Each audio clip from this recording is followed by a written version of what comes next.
Meredith, Kane, Council Real Estate, Paul Weiss, Rifkin, Gordon, Garrison LLP, regularly represents developers, equity investors, institutional and entrepreneurial owners, and government agencies in all aspects of development, finance, acquisitions and sales, equity joint ventures, restructuring, leasing and securitization of real estate, and apparently multi-syllable words. And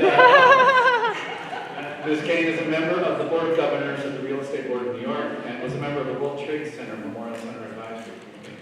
I am pleased as punch, and I think we're all very privileged to have the two of them here today. So, Great. Thanks. I think my voice is loud enough that I also can speak without a microphone, which I'm happy to do. So thank you. I have to tell you, all of my professional credentials have very little to do with what we're here to talk about today. Lynn's talk was actually the perfect segue to what Juan-Pablo and I are here to talk about. We're both residents of the town of Copake in Columbia County. And Copake received a proposal really several years ago, but it only had just begun to come to fruition now, from Hecate Energy, one of the big developers that you probably see in various locations across New York State, for a 60-megawatt solar array covering initially 500 acres in the town of Copake.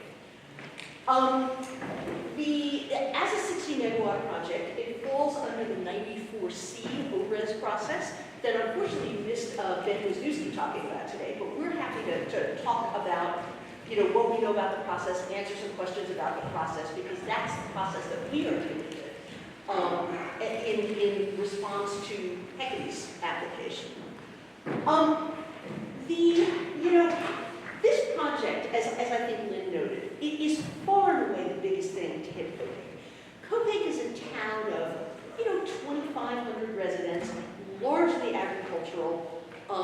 It has been, for 200 years, I think it's just celebrating its bicentennial, really a farm town. It had been a dairy town.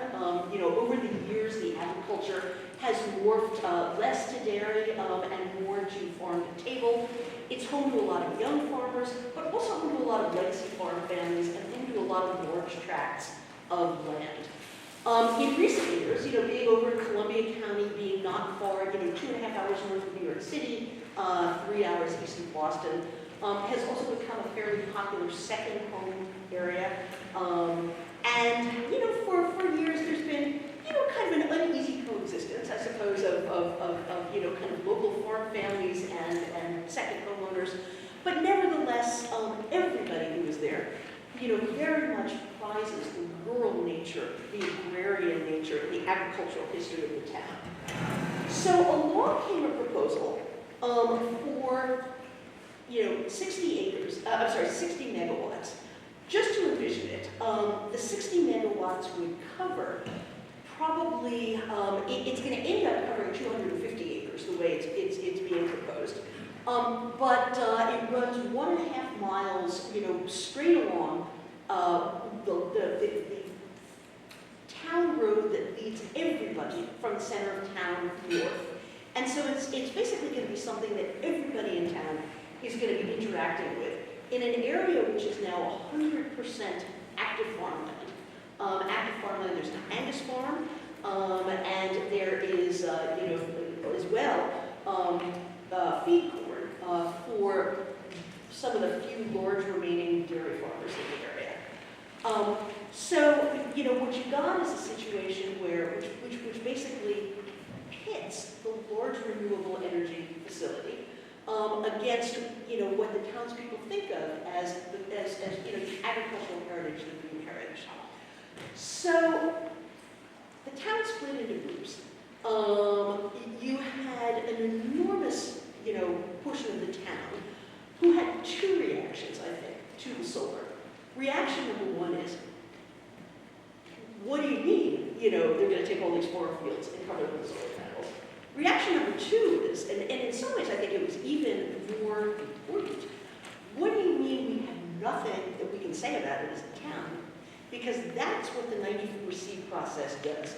The 94C process puts the decision-making about the permitting but also the siting of the project in the hands of the state government, the Office of Renewable Energy Siting, which has the authority to override any local laws which are inconsistent with the state's goals of promoting renewable energy. Specifically, that would override zoning, so town zoning, and the town of Copake has a very specific zoning law relating to zoning, but it only applies to smaller scale projects that don't fall under ORES. And it overrides the comprehensive plan, the farmland protection plan, and all of the other plans that the town had built up to preserve its agricultural heritage and what it perceived to be its agrarian economic base. So that was one set of the town, and we had several town Zoom calls at which you had people expressing outrage about this. Well, along came on one of the Zoom calls Juan-Pablo and several other town residents who basically said, actually, we don't agree with what you're saying. And I could let you speak for yourself, but if you don't mind, I'll characterize it. Renewable energy is so important that we have to do it. We have to do it somewhere. The reason that this location was picked is because it's near a substation.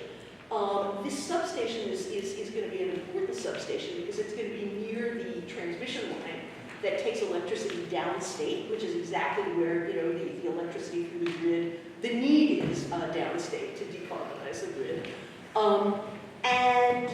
So we're not against it. In fact, we're for this plan. So that began a period of time when the groups, two groups were formed, two factions were formed, and we were basically pitting ourselves against each other. We would have every Saturday morning competing tables at the local farmers market. One Saturday, the group called Sensible Solar for Rural New York, which is the group that was in opposition to the HECI plan, would show up and talk about the importance of sensible siting. And I think, just to reiterate what Glen said, we think there's a way to do solar right, and that's what Sensible Solar was trying to promote. The following Saturday, Juan-Pablo and the Friends of Columbia Solar, which is the group that believed that the importance of this solar was so important that they really outweighed the concerns that the locals had, would show up and would talk about how New York needs solar, how the Earth needs solar, and the importance of kind of doing this work, and if not here, where? We can't just be NIMBY about not doing it in our backyards. What was very interesting about, I think, both of our times at the solar, at the farmers market, was that we all heard. We were talking to people, but listening to people. We all heard the same sets of concerns from the residents of Copake. And I would say, uniformly, what we all heard was, we need solar. We can't oppose solar because we do need clean energy. But what are we getting from it? And the more we thought about that, and we knew each other, we were all friends, even though we were sort of officially politically fighting each other. The more we thought about what people were saying, the more we realized, in fact, each of us probably was saying the same thing. I think the group against solar, I like to characterize it as saying, yes, we need solar, but we really need to do it right. We really need to do it with environmental sensitivity. The group that was in favor of the project was saying, yes, we need to do it with environmental sensitivity, but we really need solar. And so when we realized we actually were both really saying the same thing, but with emphasis on very different parts, it gave us a basis to talk about, so let's come together, let's start with the premise that we agree that we need solar, and let's talk about what would it take to make this project really work for Copake. What would it take to make this project come out right and be an example of how to do solar right? So we got, as an initial basis, we got the two groups together, Sensible Solar for Rural New York, the anti-group, Friends of Columbia Solar, the pro-group, and we also brought in respected environmental voices from across the county. We brought in the Columbia Land Conservancy, which is our land conservation organization in Columbia County. We brought in Scenic Hudson, which is an organization that operates up and down the Hudson River and has done a very good work in terms of giving local governments tools to deal with solar siting and to help them, come up when it's not a 94C project, but it is a project that the local governments have to do to give them the tools to be able to do it. We brought them in because they both had a lot of knowledge of the real environmental and ecological aspects of the area. They both had access to mapping tools, and they also had enormous credibility as environmental organizations.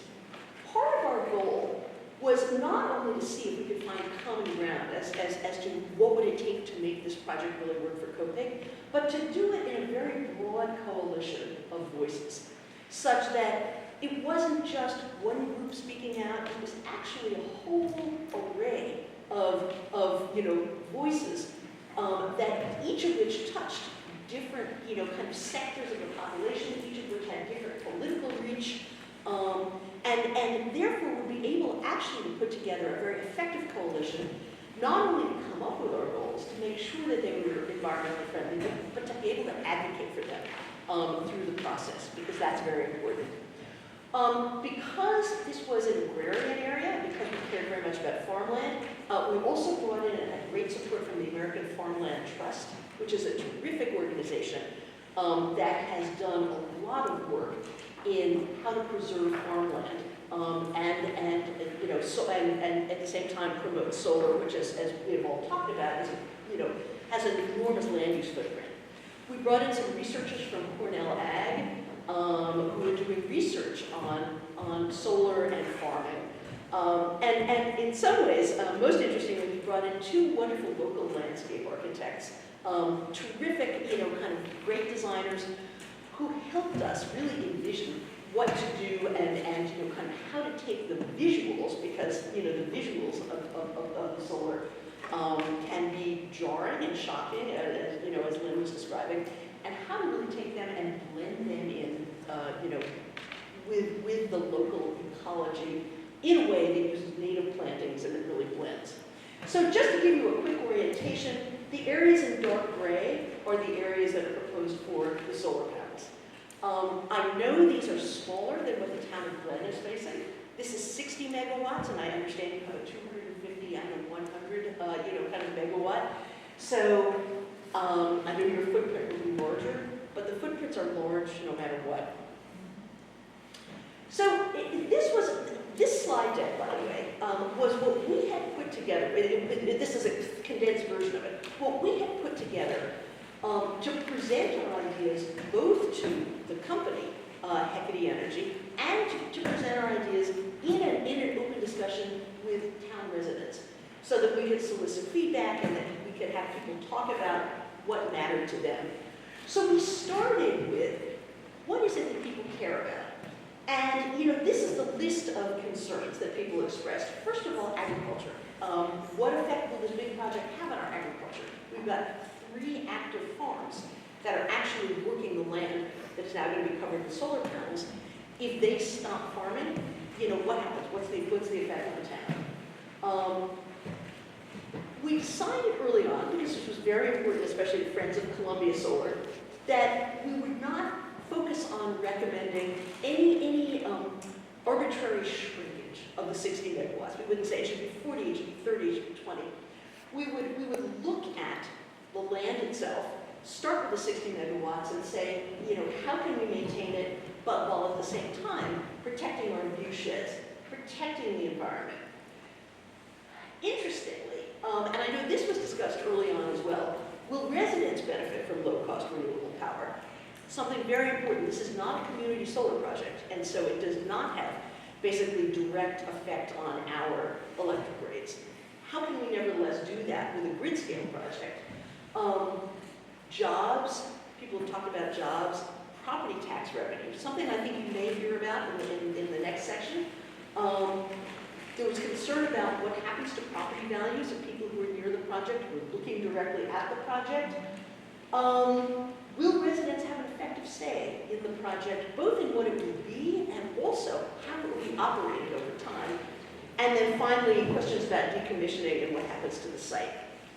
So as we all gather together, we really grouped our sets of concerns into a series of recommendations that we basically recommended to the developer that they should adopt these recommendations as part of their project application, as part of their design.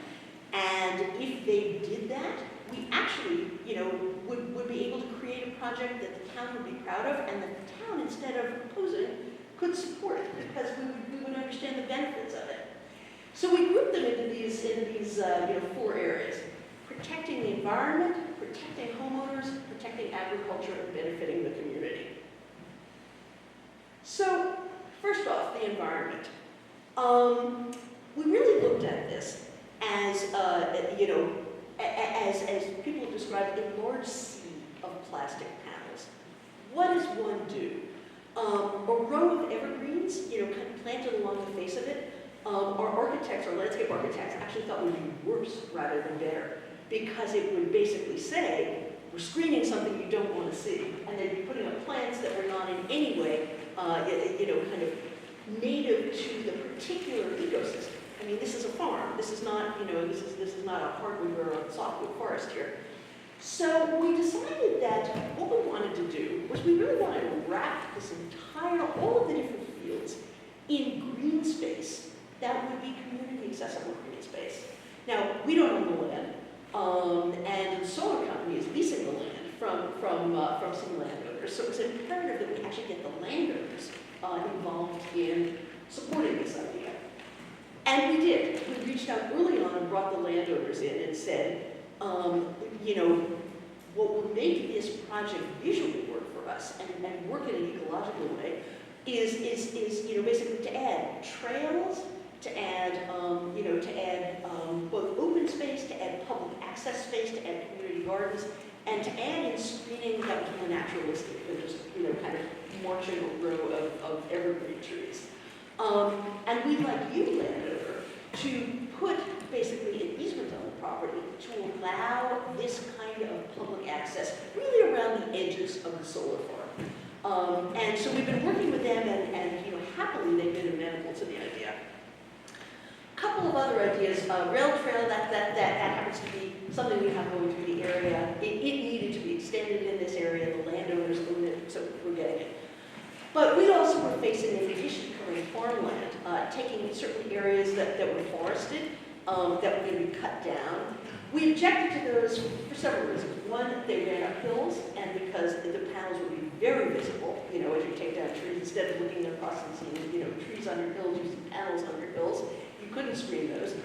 And number two, because even though, as the developers will tell you, adding one solar panel, kind of decarbonizes more than keeping one tree. It's not. You're not trying to create a zero-sum game here. You're trying to create a kind of a plus and game. So sure, if you put up a solar panel and you don't take down a tree, so much the better. And so we're trying to keep some trees up here as well. And one thing that's actually very important: habitat. And wildlife habitat. I know that one of the early presentations talked about that and about the way that these projects can obstruct habitat. We're also working here with naturalists through the Land Conservancy to put up fencing that is wildlife friendly, meaning that small animals can pass through, and that we actually create buffer areas for larger animals to be able to go around, to keep a corridor and a swat, in a way to move animals through the site instead of just blocking them there.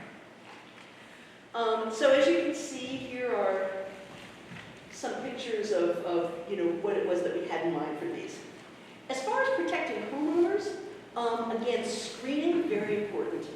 But something that we also proposed, I think, that was really quite controversial to the company, because they recognize it could set precedents and it cost them a lot of money, is we do have some homeowners who are directly in view, directly abutting the panels. These are not big fancy homes. These are basically modest homes, and they will be most impacted by this. These homes could be the life savings of the families that occupy them. So we really thought it was actually very important, almost an economic justice, environmental justice kind of thing, to provide some compensation to these homeowners who clearly will lose some value in their homes as a result of being directly across the street from the solar. And then finally, talk about decommissioning. That's there's a lot about that. I think the law is not terrible on that, but it remains to be seen just exactly how functional that all is. So here again, we're what our landscape architects drew, what would be better screening than a row of trees. One of our most important initiatives is to try to do meaningful agriculture under the solar panels. So I'm so mindful of what Lynn talked about, pictures of the happy sheep, that are under the panels. In fact, it turns out that solar grazing is something that is very established and very well known in New York, and it absolutely can be done. And it's also a way of managing the vegetation under the solar panels, so that it's beneficial. You've got to mow anyway under the panels. Get some sheep to eat it. What's needed though is some infrastructure for sheep. You can't just have a patch of grass and say now the sheep come. You need water, so you need a well. You need fencing. You need access, and so that's something that we're working with sheep providers as well as with the company to try to implement. We'd like that done across the entire 250 acres of the site. Even more important, we really want to do crops because, everybody's talked about how important Northeast farmland is. It's very important. The soils in Copake happen to be among the top quality mineral soils in New York State that are being impacted here. So New York State has now put in place for new projects. It unfortunately doesn't apply to this project because of the date that it went in front of NYSERDA to get its certificates. New York State has now put in place agricultural mitigation that if solar takes up more than 30 acres of mineral soils, 1 through 4, which are the top quality mineral soils in the state, the developer has to pay a one-time mitigation payment, agricultural mitigation payment to the state. We want to take it one step further. The payment is not big enough. The payment is not enough of a deterrent. It doesn't actually apply here anyway. We actually are working to convince the company that they should, first of all, set aside some test areas under the panels, that we would bring in researchers from Cornell, from SUNY, possibly from UMass, in order to study what crops grow well in the shade conditions under the solar panels.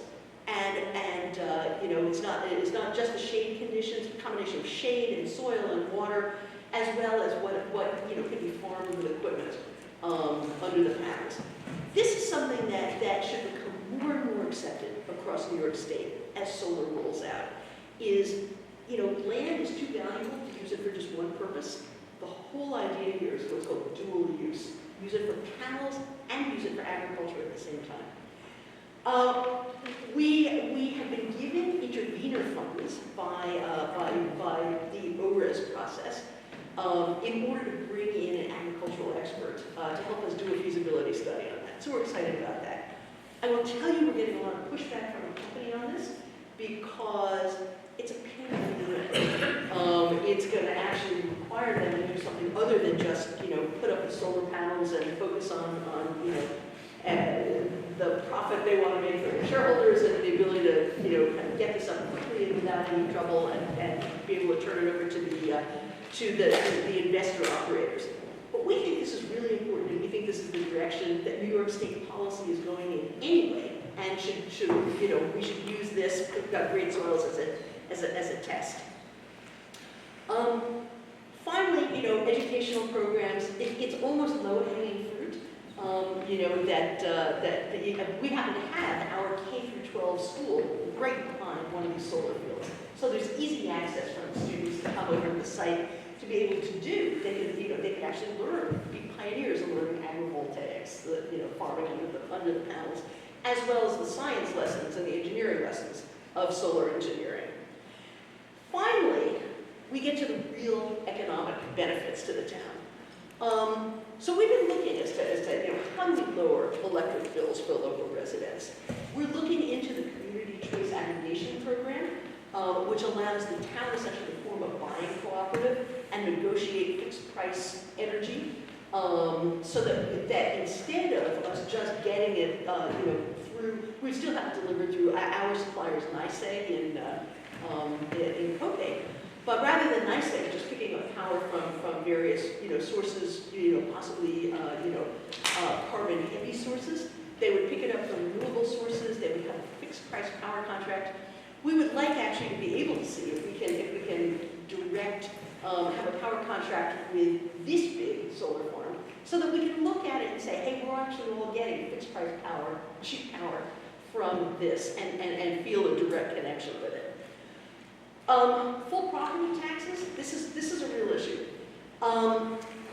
In New York State, there is an exemption law for solar, that unless a taxing district opts out of the exemption law, there's a 15-year exemption that is granted to any new renewable energy facility, and that then they've got to negotiate a payment in lieu of taxes, which typically is less than full taxes.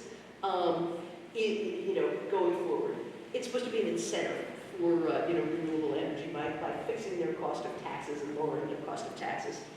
Well, Copake early on and the school district both opted out of this law and said we want our full taxes. So this is something that we're going to work on. There's a question that I know your assessor here in Glen is familiar with, as to the way that taxes are assessed on solar projects, and if in fact they provide, effectively sufficient taxation, or if they're effectively still, a tax break for solar. I gather that that's now up in the air. That's it. So this is a topic to be discussed. So this is what we're looking at. We came together as a group, and we're very excited that we came up with all of these ideas, and the town is very excited as well, because I think people want to embrace the project, but they don't want to embrace the project just as the developer proposes it. There's nothing really in it for us in that way. As good as it may be for the planet, it just runs roughshod over the locality. This way, so people are saying if you adopt the working group proposals and include them in the project, this becomes a project that we can support. Where we stand right now in this is that the company, the applicant, has just filed its application with the state for the project. It has not yet been granted its provisional permit, which is the first step. It's supposed to happen after 60 days. We're in a period of assessing and commenting on whether the application is complete or incomplete. We're having an exchange of letters related to that. I am a lawyer. I'm kind of not acting in my official firm capacity, but I'm kind of putting my good lawyer hat on, and in terms of dealing with this process, nevertheless. And so we'll see. What we really need to do, I think, is we have a template that people can support. We have a template that townspeople can support. We hope we have a template that politicians can support. And indeed, we have gotten a lot of political support, because we're not opposing renewable energy.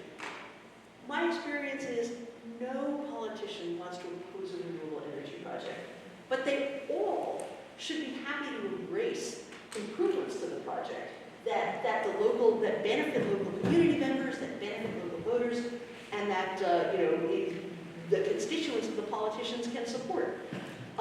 So we're hoping that we bring political pressure to bear, and that we can both do enough with persuading the company and kind of exercising some power, flexing some political power on the company, that we can bring these projects and these initiatives together as part of the project. So this was our logo idea. Juan-Pablo is now going to talk about, in addition to thinking about what we do about this project, this is important, this is the first step. We've also been thinking about, so what does all this mean for policy in New York State? Are there ways that the law can be made better? Are there ways that the things we're talking about could be built into a project template, built into state requirements, built into what NYSERDA requires when they, when they give out renewable energy certificates? And so I'm now going to turn it over to you, and then we'll be happy to answer questions at the end. Hi everybody, thanks for having me. My name is Juan-Pablo. If that's too wordy, you can call me JP. That seems to be popular. I am the pro-solar guy, so it's kind of weird that I'm like at this symposium, right? But the reason I'm here is because I believe that democracy only works with dialogue. And actually, the more that I've talked to Meredith, the more my ideas have changed, and I hope vice versa as well, and we've kind of come to something that is pretty much, I think we're like 95% on the same page now, which is insane considering that we spent the last year just like throwing mud at each other through the press. Anyway, so that's why I'm here, and all I ask is for some curiosity. You don't have to change your mind about anything. I just want to show you some pictures, because I really like pictures. I don't like numbers very much, so there'll be a lot of pictures. And yeah, if this was about one example for how you make climate and community work together, what we're about to see is how to hopefully make it work for the state. Because let's say we pull this off. Let's say we get like the better project that we all want. It took a lot of work. And like I'm sure Lynn, I think was her name, is pretty tired from all the research that she has to do. And like, we can't treat these as one-off battles every time. Or one-off like dialogues. It's just, there's gonna be hundreds of these things probably. It's too much work. So how do we scale up this balance between climate and community? That's what I'm gonna focus on.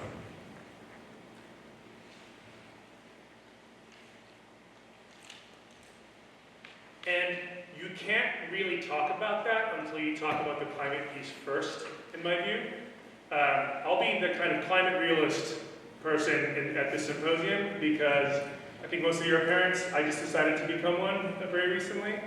And so I spend most of my days thinking about what it'll be like when my kid is 30.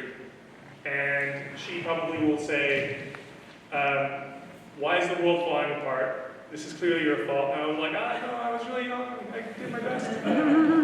And that's really it. I'm just trying to, I have parental guilt already, but I'm trying to avoid. So that's why I want to talk about climate change a little bit, but not the bummer type of talking about climate change, the fun kind, if there's such a thing. So I think a lot of folks have probably heard about the CLCPA, which I like to call the New York State Climate Act. It mandates that we get to zero emissions or net zero in the next 30 years. And the reason we need to do that is so that that's basically what the whole world needs to do to stay well under 2 degrees of warming. 2 degrees doesn't sound like a whole lot, but that's Celsius. That's like the bad European numbers, right? This is more like, what, like 6 or 7 degrees, I think, in Fahrenheit, something like that. And over land, it's actually more than that. And it doesn't, and like above 2 degrees of warming, very, very bad things start to happen, which we're not going to go into today. Instead, I want to talk about how we fix the problem. So, this is the greenhouse pollution of New York State as of 2016. It's a big amount of pollution. I don't want to talk about numbers. What matters is we need to go from here to basically here. In, I would say 30 years, it's actually 28 years now. Okay. So how do we do that? Let's start by cleaning our electricity, since as we all know, that's where a lot of the pollution comes from. So this that's the amount of power we currently produce, big number of electrons, and about a third of it comes from nuclear power, that's the orange wedge. A fourth of it comes from dams, that's the blue. A really small amount currently come from wind and solar. Wind is green, solar is yellow. The rest comes from almost exclusively natural gas. So that's the dirty stuff we need to get rid of. Although I want to have a brief aside, which is to say, like, I'm this pro-solar guy, but I actually love fossil fuels. I think they're incredible. Like, we all got here through fossil fuels. We are warm at night because of fossil fuels. Like, most of the nice things we have are because of fossil fuels, and I think they get a bad rap. However, we also need to get rid of them completely because we ran out of pollution in the skies. We polluted all we could, so now we got to move on to the next thing. So that means we have to shut down the natural gas plants and find those people good jobs, which are not going to be in wind and solar for reasons already talked about. So one way to do that is to increase the amount of wind and the amount of solar. So let me instant replay. There's the dirty stuff. We just got rid of it. We waved our magic wand, built a bunch of wind and solar, and now we have 100% clean power. This is not the only way, though this is the way that New York State wants to do it. Our nuclear friends want to do it this way. They want to just build a bunch of nuclear, I guess it's 10 nuclear plants. I mean, the first orange wedge is like 3 nuclear power plants, and so that's probably, what, like 3 or 4 more? Anyway, it's like that. You can put it on one hand how many more nuclear plants we need to build. So that seems pretty attractive, right? Maybe we should do that. I actually don't care how we do it, like at all. I'm concerned about my grandchildren and my children and me as an old person, or not even old. So I could not care less how we do it, really. And it's true. Like nuclear power is by far the safest way we've ever come up with making power. And yes, we have radiation to deal with. And that's life. There's always a fly in the ointment, right? But it's a relatively small problem. And yes, the only societies that have successfully cut their emissions are the nuclear ones. I think you can also do it with renewables, so I'll take the devil's advocate view on that point, but let's see, right? So we're going to go with the renewable route because we'll do a worst case, right? So we want to limit the amount of solar. Let's see how bad it could get if we do like as much solar as possible, right? But whatever, so we just got to 100% clean power. And let's see how much pollution we just saved. Only 15%. This really shocked me the first time I saw this because you think, well, most of the pollution has to be coming from the power plants, right? Not New York State. Actually, most of it comes from other things. So we got to go to the other things then. A lot of it comes from buildings. Every building is a little bit like a power plant. You burn natural gas, or I actually have heating oil, so it's super expensive. And you get the heat that way, and then you are not cold at night.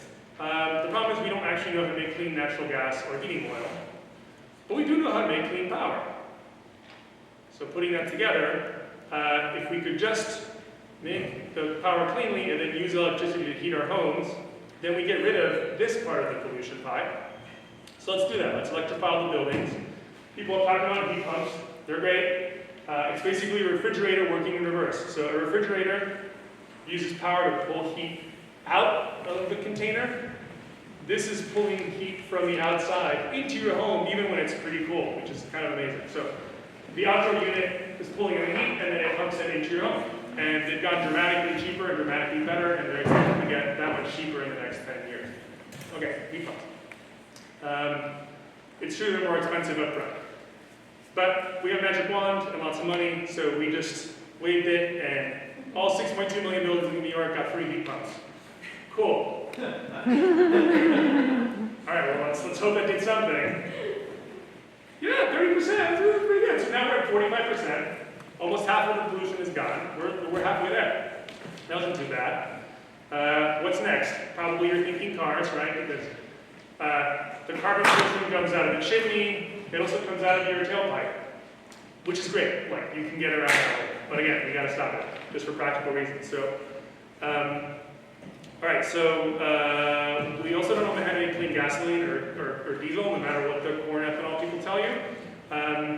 We do know how to make clean power. So this is where the whole electric car thing is about. It's not just about Elon Musk, who I despise. It's actually about just the fact that we can do it now. So let's do it.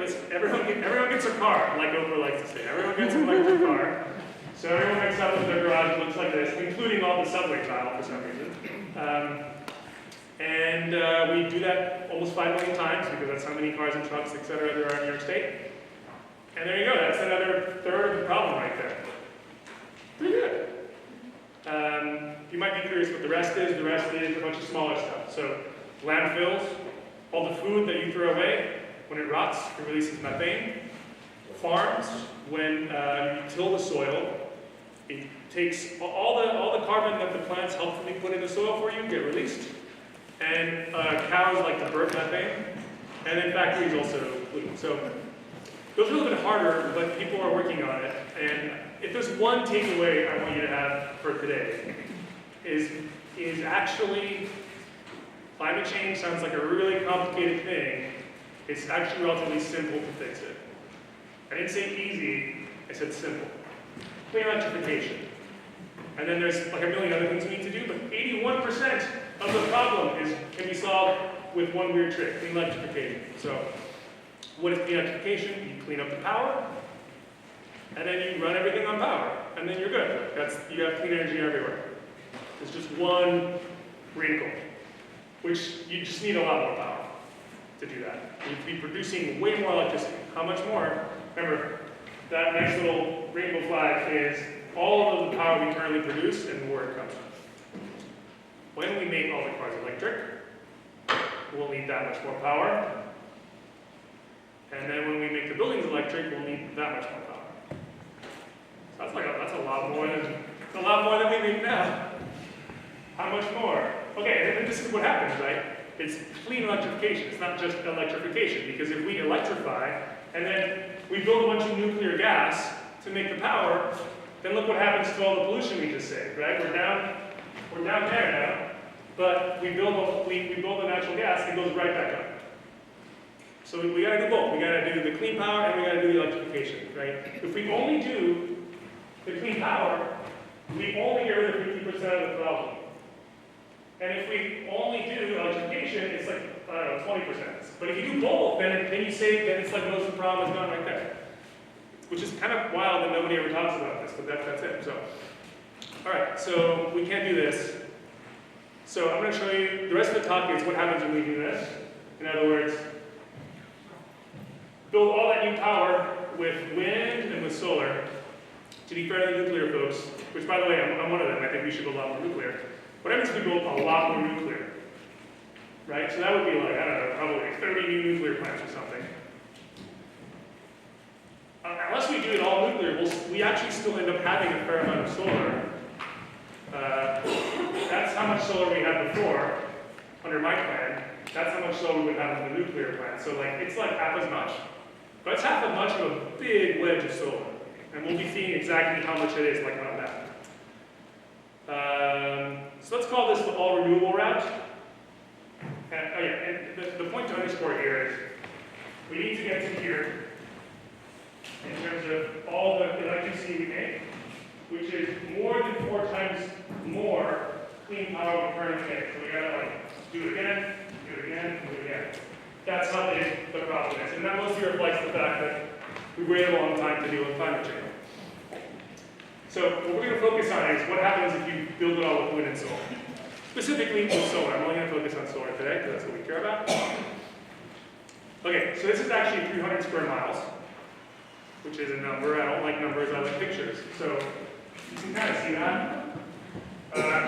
That yellow wedge is like, imagine one big solar panel. That's how big it would be. But we probably don't want to, I'm really bad at drawing. We probably don't want to cover the Big Apple in eternal darkness under a solar panel, so maybe we got to break up that big panel and move it around. So where do we put the solar? We got to find places for all the solar. Well, everybody always says, start with the landfill, start with the brownfield, start with the mines, and all the kind of the stuff that's already, all the land that's been disturbed. So we'll do that. We'll do that and we'll go further. We will cover every single parking lot that we can in the whole state. Together, I guess it's 20% of the solar we need. And the reason I'm doing this, by the way, I'm going to go through like, what if we put the solar here, what if we put it there? It's just to show you that there's no way to not have renewable solar farms. They're going to happen. There could be more or less, but they're going to happen because the numbers don't work the other way. But let's see how far we can keep staying out of the farmland, because I think that's something we all want. All right, so then people will say, just put it on the buildings, right? That's pretty good. The roof is there anyway.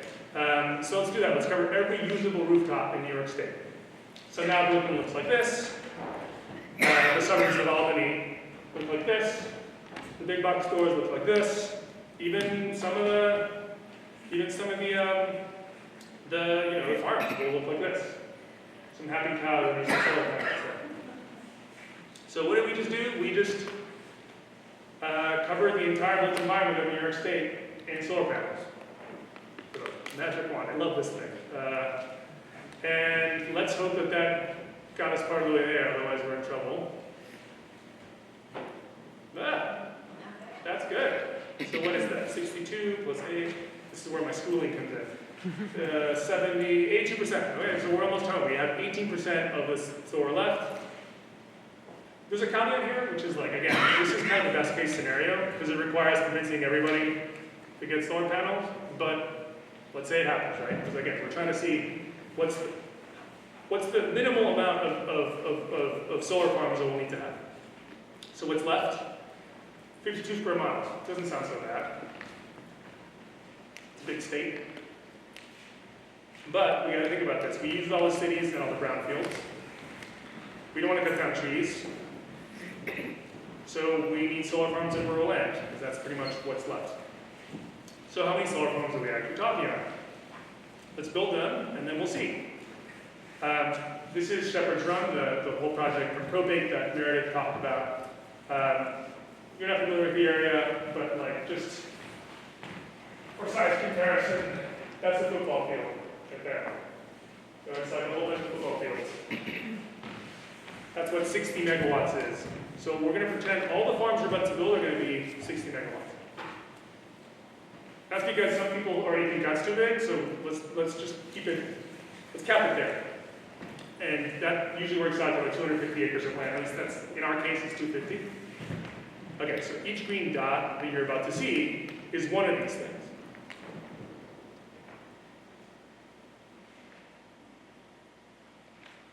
It's a little bit small, but you should see some green dots coming up. The year is 2025, we already have 50 of them. We are at 100, and it's 2027.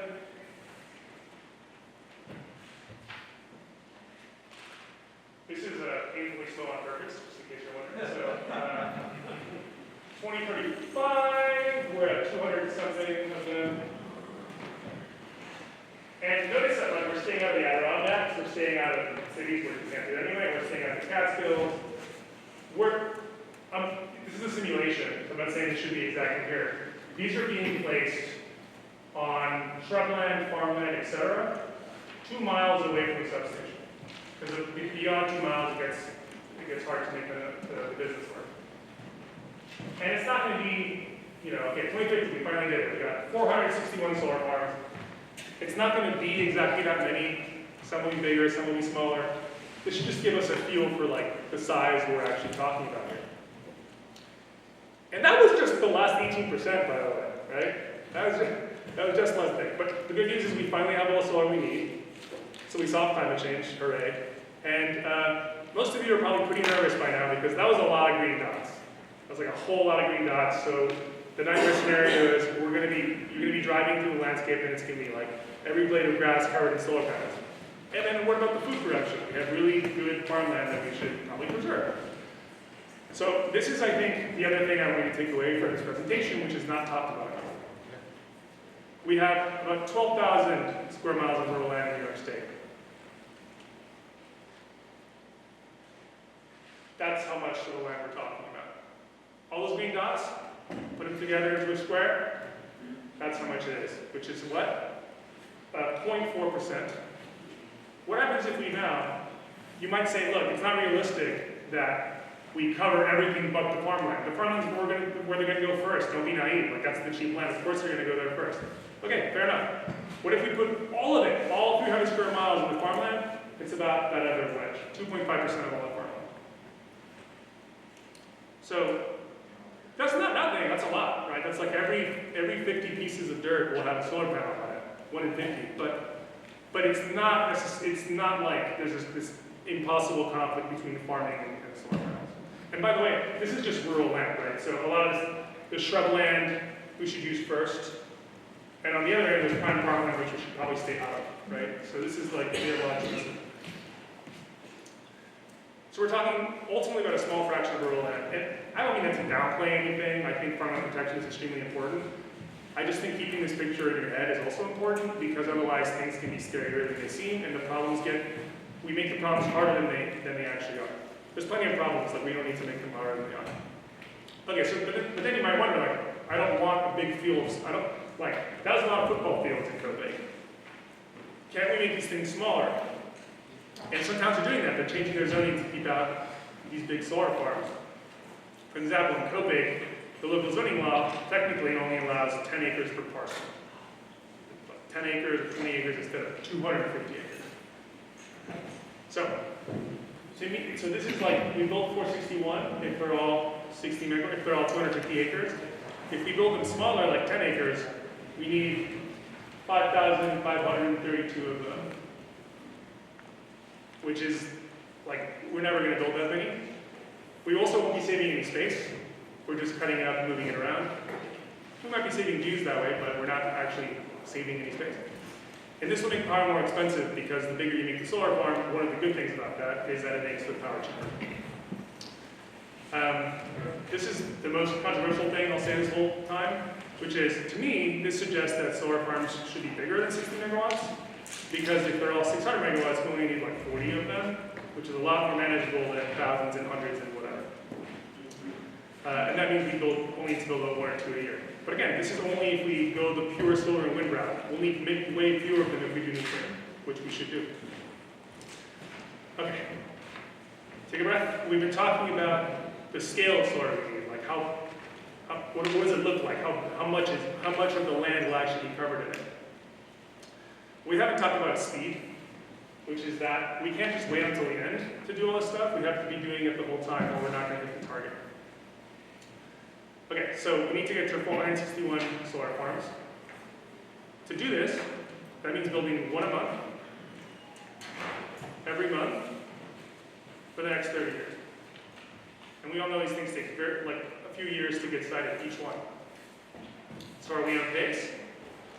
Well, we've approved 6 of them since 2015. And these are like the big ones, right? Like the ones that are above 20 megawatts. We've approved way more of the smaller ones. But the bigger ones, we've only approved 6. We, last I checked, have built none of them yet. None of them are completed.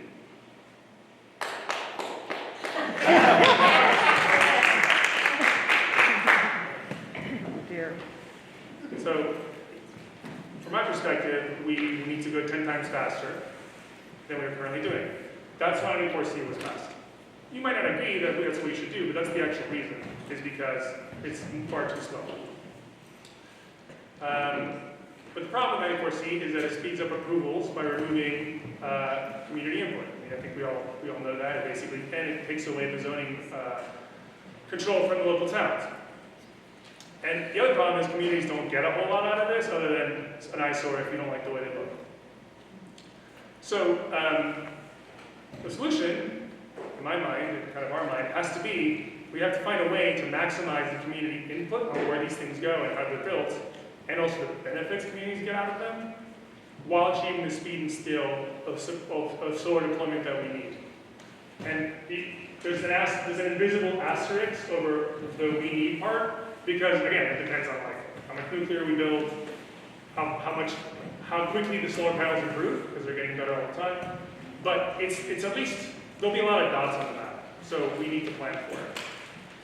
Okay, so here's our proposal. First of all, is keep the solar off farmland completely. Put it on rights of way. So there's a lot of land under transmission lines that's not doing anything useful. So let's put it everywhere there. And also, it's really, I mean, like they have to just deal with a couple of utilities and we can get this done quickly. You can put it by highways. Maybe not all of them, but like this is another option.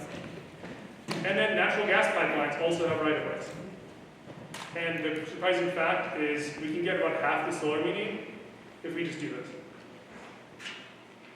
Every time I ask and I sort out why this isn't being talked about, I get no answer.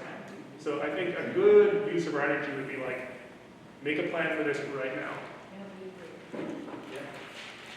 Okay, but we all know that even if we do this tomorrow, there will still be some solar farms in communities. And what we want to do is give power back to communities. On the one hand, we need to build a lot of rural solar farms to tackle climate.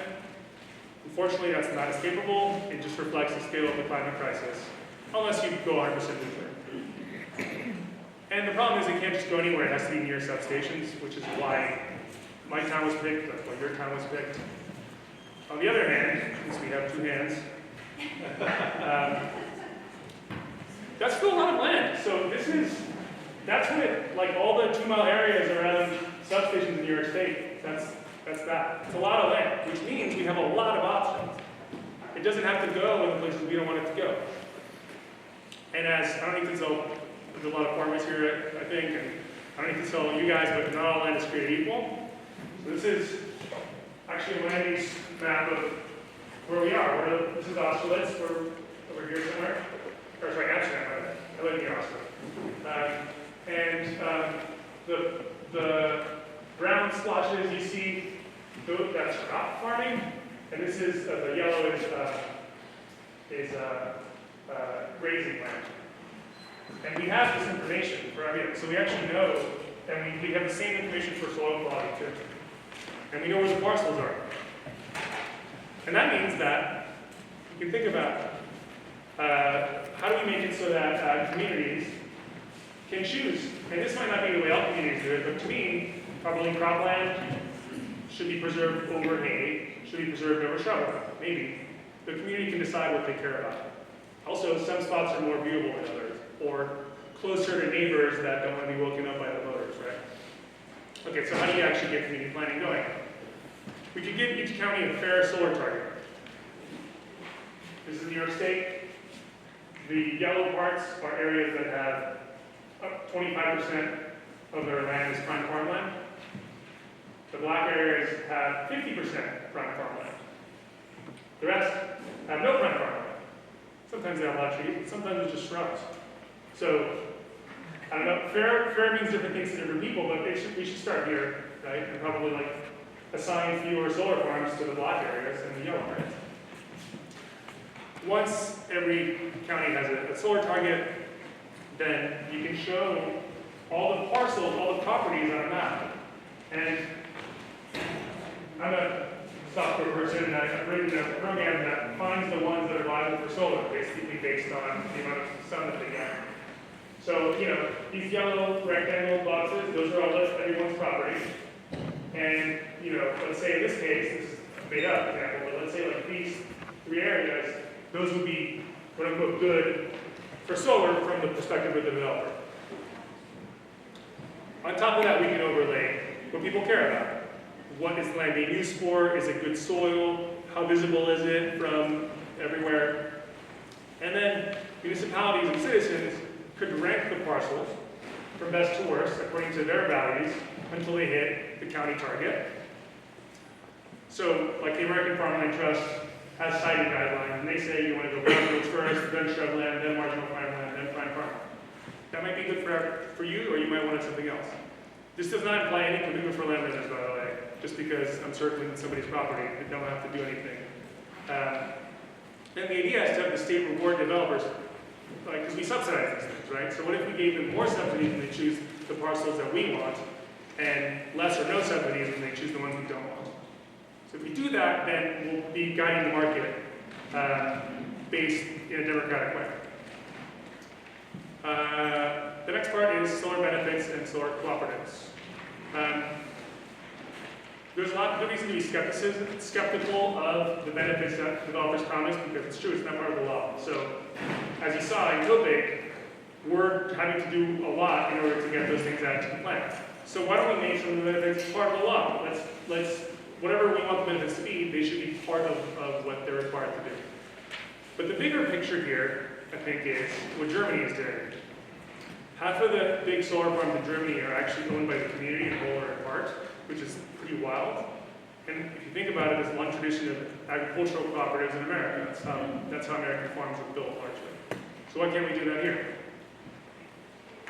It's true that solar farms are there to make the owners money, but if we are the owners, then we get the money and we have the control over what the projects do. If you want community control, think about community ownership. That's how it works. The last bit we've already talked about this a little bit is, you know, if we do have to go on farmland, let's use it twice. If the farmer's on the land, that means that they now have a steady revenue stream on top of being able to continue farming. And if you're a farmer and you see this and you're like, that's really cute, but where's my tractor going to fit? You can do, it's being done with a bigger scale, so you can actually do like whatever farming you want. The problem is, this is taking off in Europe, but there's a lot more research needed, and so our proposal for the state is to have the state fund pilots and then and then eventually, once we learn enough, require dual use on farmland. So like, it'll just be like, hey developer, You want to go on farmland? Great, you have to do your use. So the big idea is put the solar rights away first, and then if it can't go there, let the community decide and expand community ownership over what gets put there, so we have actual real benefit. And if it has to go on farmland, make sure that it goes above the farmland. This isn't just a pipe dream. We're working on state legislation to actually do this right now. I'm part of a group of climate activists that has a fair amount of influence on the Senate and the Assembly, and this is what I'm trying to push in collaboration with sensible solar. So if you think this is a good idea, please reach out because we could really use your support. Again, we could have more or less solar farms, but they're coming whether we like it or not to some extent. Let's make sure we have as few of them as possible and that the ones we get are cited properly and we benefit from them. Thank you. Thank you. Thank you guys so much.